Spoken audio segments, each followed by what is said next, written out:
If you don't have monoblocks, you're doing it wrong. That's right, monoblock amplifiers. We're gonna talk all about it today. I even have notes, look at this. I worked on this video. I prepared. So today we're talking about what a monoblock amplifier is. The experts that make these amps are gonna tell us why they make monoblock amps, what the benefits of monoblock amplifiers are. And of course, we're gonna talk about 5 different sets of monoblocks at each price level, because you don't have to be a Rockefeller to get a monoblock. Are the Rockefellers still rich? Is that still a thing? You don't really hear about the Rockefellers all that much. And finally, you're gonna hear my expert opinion on monoblocks, which ones I have, which ones I like, and which ones I think are the best value. So sit down, grab a cup of coffee, and let's talk about monoblock amplifiers so that your system can be better, because a 2-channel amplifier is obviously terrible in comparison to a monoblock amplifier. Just kidding. By the way, today is October 19th. 4 years I've been on YouTube. Thank you so much, everyone, for watching.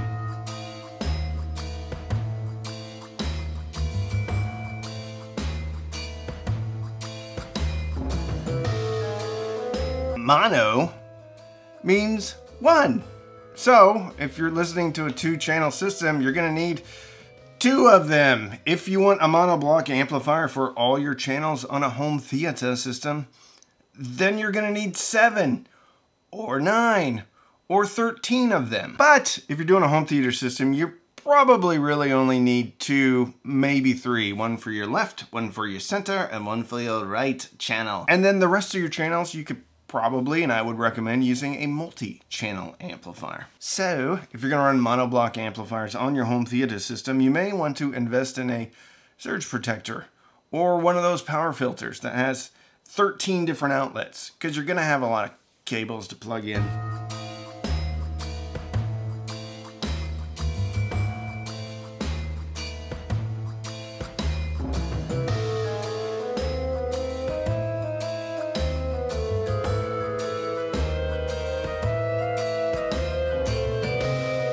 The experts.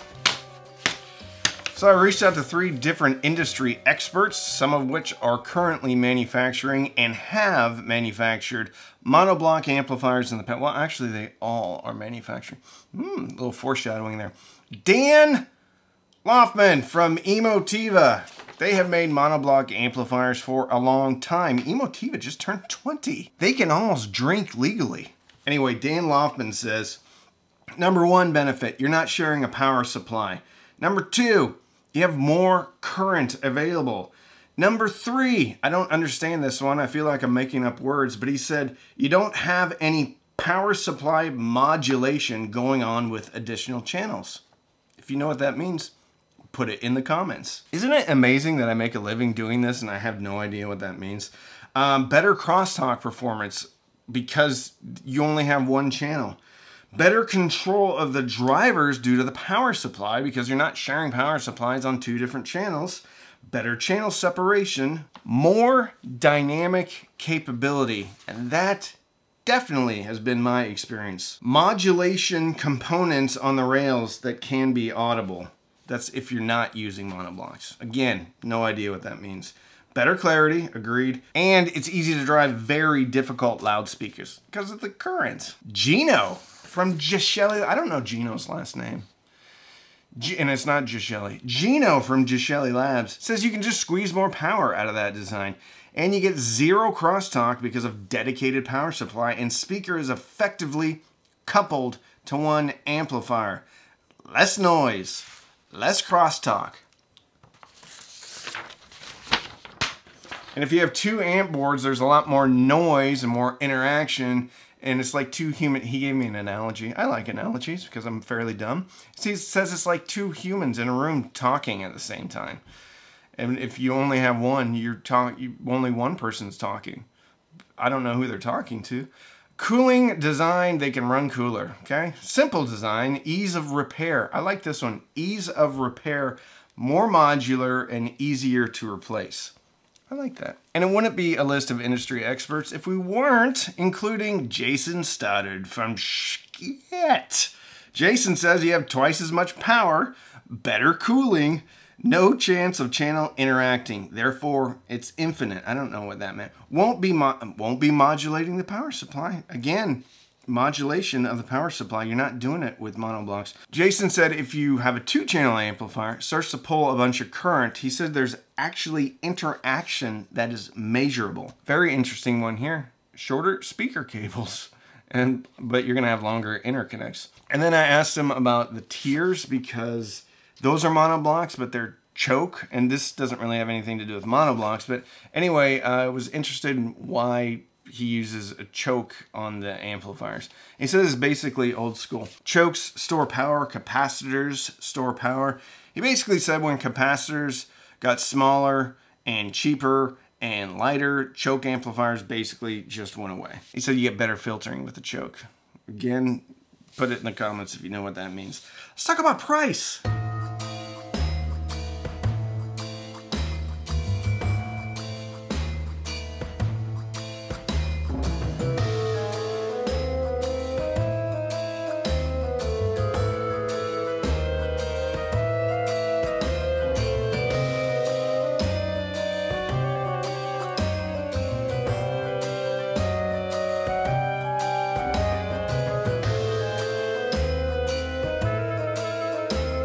So if you're buying 2 amplifier chassis, 2 power supplies for these amplifiers, it's going to be more expensive. I think monoblocks kind of scare people off because they think they're going to have to spend a ton of money. Well, you don't. Look at these. They're huge, aren't they? These are the Fozzy Audio V3 monoblocks.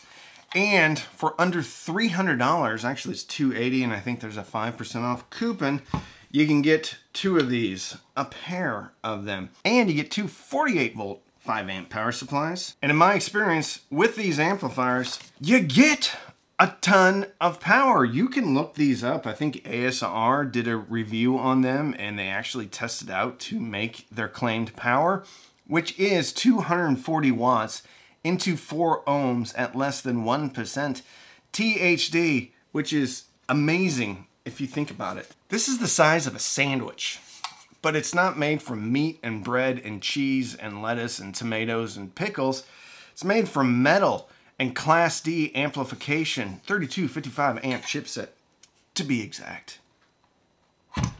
And they have really good cooling. In my testing with various speakers, these little amplifiers could get the speakers, the sound pressure level in my giant living room with me 12 feet away into the 90s, sometimes 98, 99 dB. I don't think I've ever hit 100. Now, if you're playing something with heavy bass, something EDM, something like the Beastie Boys, you're not gonna get like 95 sustained. You'll probably get 88 sustained, which is still bonkers to consider that these are $300. On the back, you have a single-ended input and a balanced input. You also have a gain setting, so you can turn it from 21 to 25, which I don't know why you'd want to do that, but it's there if you need it. Very simple setup. Sonically, they're clean. I think they're a little bit more dynamic than the V3 2-channel version. Spoiler, I thought the V3 2-channel was super clean, but I like these better. They're more dynamic, which is what Dan Laupin from Emotiva said. Not about these specifically, but about monoblocks in general. I also thought these were a little bit more natural on top. However, anecdotally, I've heard that there have been some failures of the V3. My good friend Ron over at New Record Day, I saw a video, he had one just fizzle out when he was burning it in. And I've heard that another YouTuber had a failure. I haven't, and I've used these quite a bit. So your mileage may vary, but if you buy these, I would buy them on Amazon. I would put them through their paces during the return. And I think now, since if you hold off and you buy these in November, I think you get an extended return policy, which means you could really put them through their paces. And then if you have any issues, you could just return them to Amazon. Also, I think Fozzy Audio is fairly decent with their customer service. If you've had a different experience, please put it in the comments, because I want to make sure that Fozzy Audio knows what is going on with their products and they can make it right. All right, that was a lot.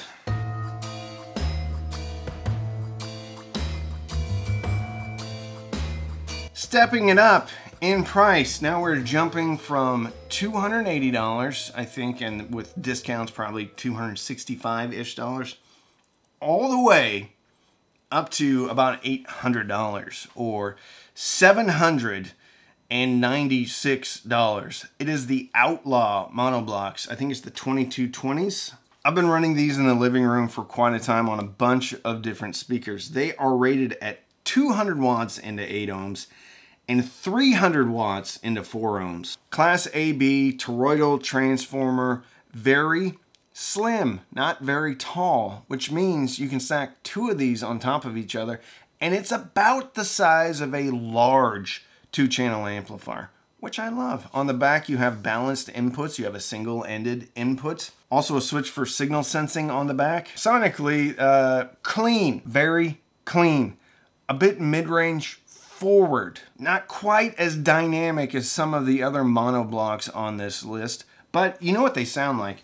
They sound like a bigger, better version of the Fozzy Audio V3 monos. If the song calls for it and it drops a bomb, these will make sure that bomb is delivered to you in a nice, kind way. They're made in China, but it's a US company, and I think Outlaw has a very good reputation. I reviewed their receiver. The receiver is really good, sounded really good. I've been running some pretty hard to drive speakers, including right now the Dolly Opticon 6, Decepticon 12. No, it's the Opticon 6. That's a 4 ohm speaker and not super sensitive, so it takes a bit of current, a little bit of power to get up and go. Also had the ELACs on here, the new Debut 3, which are also a bit hard to drive. Plenty of headroom, well into the 90s, 95 sustained. Never had a bit of problem.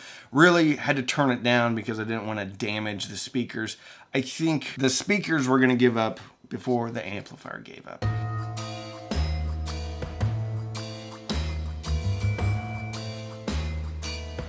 The Emotiva A1 Monoblocks have a retail price of $1,138. However, as of yesterday, they had a 20% off discount.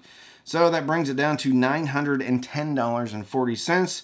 So you're at about $108 more. 200 watts into 8 ohms, 325 into 4 ohms. They only have a single RCA input though. Large toroidal transformer again, small and stackable. However, I was able to get 2 of these on a regular rack shelf, but I had to take the feet off, and then you have to worry about cooling if you do this. So make sure you put something in between the amplifiers and something below the amplifier so that you at least have a bit of airflow. The good news is these things run fairly cool, and unless you're driving them just hard, constantly, at full tilt, I think you can get away with taking the feet off. What else do I have? Pretty no-nonsense amps. Sonically, I really like these things. I think they're more dynamic. I think they're more focused on the bass, so I think there's a bit of a V-curve. Somewhat of a vintage Pioneer sound. Just dynamic, fun, musical. Mid-range is a little bit recessed. So if you like the music that I love, rock and roll, rap, heavy metal, punk, these sound really, really good. Really good. Also, the soundstage seems a little bit bigger and deeper than the Outlaws. Nothing wrong with the Outlaws, though.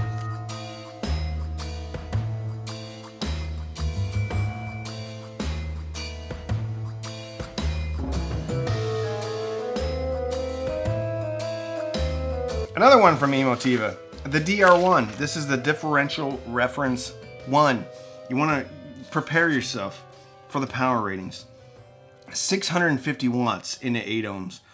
1,000 watts into 4 ohms.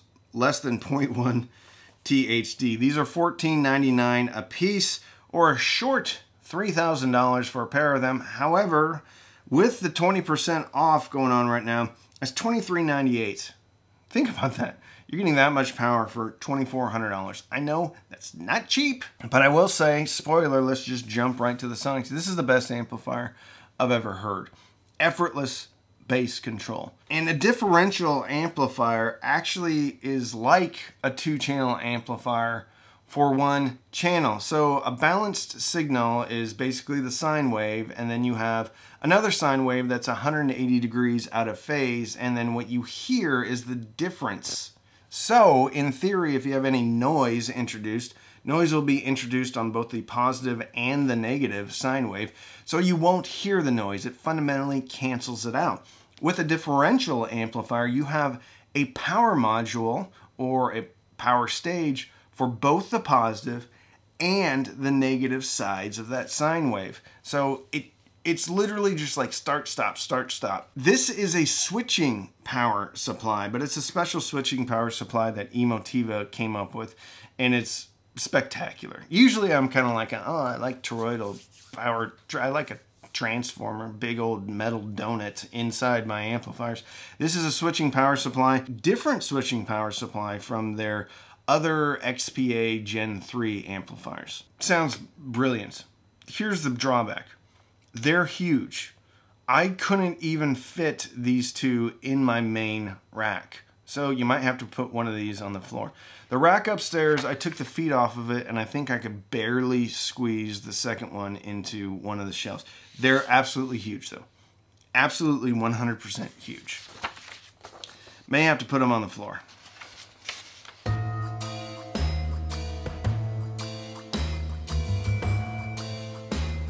And from Skit, we have the Tiers, and they are rated at 200 watts RMS per channel into 8 ohms, 350 watts RMS into 4 ohms. Come in at $3,200 for the pair.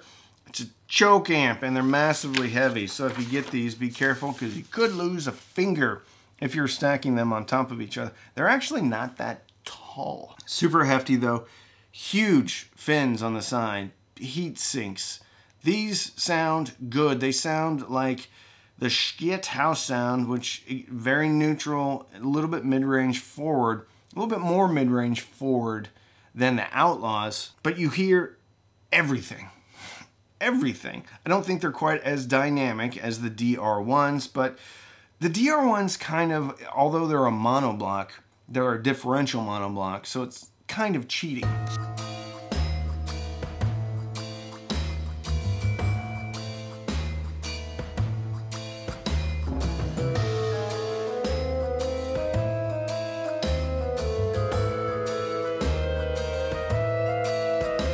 If you have the budget, if your budget allows, get monoblocks. In every situation, if I have the space, I think a monoblock amplifier, a pair of monoblock amplifiers, sounds better than an amplifier even from the same manufacturer. I like the A1 monoblocks better than the A2 amplifier. Now the A2, of course, is a lot cheaper. A1s, though, just sound better, more dynamics. So you go back to having more power. You go back to having no crosstalk. Now, I almost forgot to mention, if you get monoblock amplifiers, you need a source. You need a preamp. Now, that preamp could be a Weem Ultra. That preamp could be a DAC if it has a variable voltage output. I had the Weem Ultra running digitally out to a Gishelli Labs J2, and I was controlling the volume digitally through the Weem Ultra. If I had my druthers, I had all the space in the world, and I had all the budget in the world, I'd be running the DR1s from Emotiva. But the good news is, even if you don't have a lot of space, even if you don't have a huge budget, you can get these Fozzy Audios, and they are brilliant too. The one drawback to all of these though is having a bunch of cabling and cords in the back. So if you want a simple, clean setup, don't get monoblocks, just get a 2-channel amp. But at some point, if you are an obsessive audiophile like I am, I think you should try out some monoblocks. And there are so many options out there, so many good options, and I have no problem recommending any of these on this list that I talked about today. Will it be a night and day difference? Probably not. Is there a difference? Absolutely yes.